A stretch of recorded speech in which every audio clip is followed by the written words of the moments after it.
Всем привет! С вами снова я, человек, который уже долгое время успешно занимается глубоким журнализингом нашей власти, Такер Карлсон.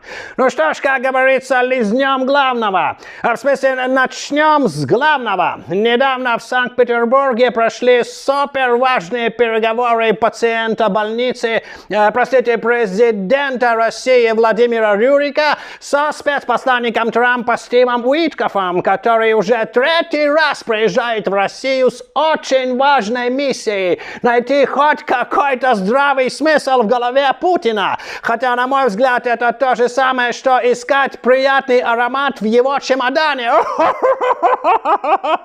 Не обращайте внимания, это я так шучу. Как нам стало известно, переговоры продолжались более 4 часов. О, shit! 4 часа, мазафакер. Это же Уитков слушал про половцев и печенегов 2 раза дольше, чем я.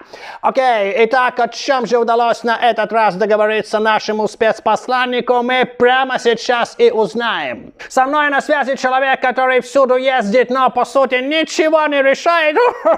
Стив Уитков. Hello, Стиви. Пошел нахер. Что? Я говорю hello, Такер, или как еще говорят в таких случаях, вечер в хату. Вот из вечер в хату. С этих слов обычно начинаются любые переговоры с участием России. Yes. Это такое у них своего рода дипломатическое приветствие. Я просто в дипломатии не очень разбираюсь. О, прикольно, тогда вечер в хату, Стиви. Да-да, часик в радость, чефир в сладость. Рад тебя видеть. Аналогично. Расскажи, Стиви, как прошла твоя встреча с Путиным? Супер. Встреча прошла отлично. Это был продуктивный разговор. Yes. Он все время что-то мне хитро говорил.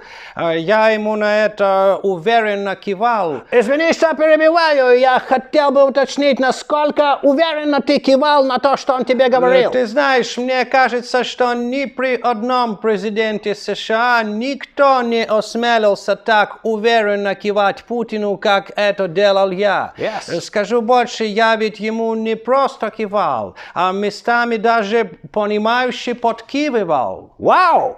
Это уже о многом говорит. Кстати, ты ему при этом что-то говорил или все время просто молча кивал? No. Я не просто, как ты говоришь, молча кивал. Иногда я еще и кивая молчал. Yes. А это 2 совершенно разных дипломатических жеста. Насколько я знаю, в начале встречи ты даже пожал Путину руку. Yes. Тем самым я хотел показать, что не все пока еще в этом мире хотят пожать ему только горло. Окей.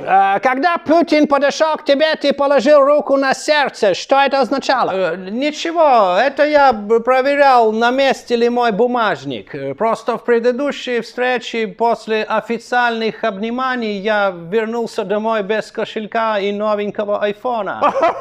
Стиви, не смеши меня. Они украли у россиян свободу и выборы, а ты тут со своим кошельком и айфоном. Но, несмотря на это, я могу смело сказать, что на этот раз мне все-таки удалось подружиться с Путиным. Тебе не кажется, что подружиться с Путиным это то же самое, что подойти к голодному тигру и при этом полить себя кетчупом? Я тоже поначалу так думал, но в ходе переговоров ему удалось меня переубедить в том, что он хороший человек. Каким образом? Он подошел ко мне так и сказал: послушай, Вася. Вася? Yes. Но ты же Стив. Теперь я еще и Вася. Он сказал: Вася, я тебе отвечаю, я хороший человек, зуб даю. И что? И дал мне чей-то зуб. Это был такой своего рода дипломатический намек. Намек на что? Вероятно, на то, что если мы не договоримся, в следующий раз на месте этого зуба может быть мой. Yes. Поэтому я считаю, что эти переговоры для меня прошли достаточно убедительно. Yes. И я с уверенностью могу сказать, что для достижения полного мира Украина просто должна отказаться от своих так называемых 5 территорий. Подожди, Стив, как это отказаться? Молча и желательно при этом постоянно кивать. Если понадобится, я могу показать, как это правильно делать. Стоп, я правильно понимаю, что если, например, ты ночью будешь идти по улице, к тебе подойдет грабитель и скажет, снимай с себя 5 так называемых вещей, ты послушно их снимешь и отдашь ему. Of course, это же я виноват, что вместо того, чтобы сидеть дома, я шел по улице.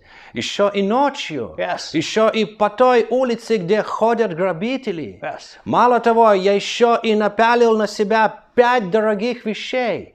Я тем самым спровоцировал грабителя.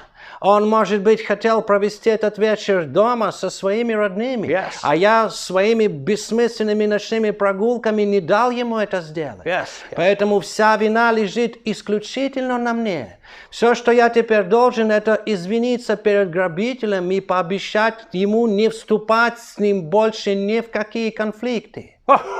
Стиви, ты это сейчас серьезно? Конечно, отвечаю, зуб даю, пока он у меня еще есть. Yes.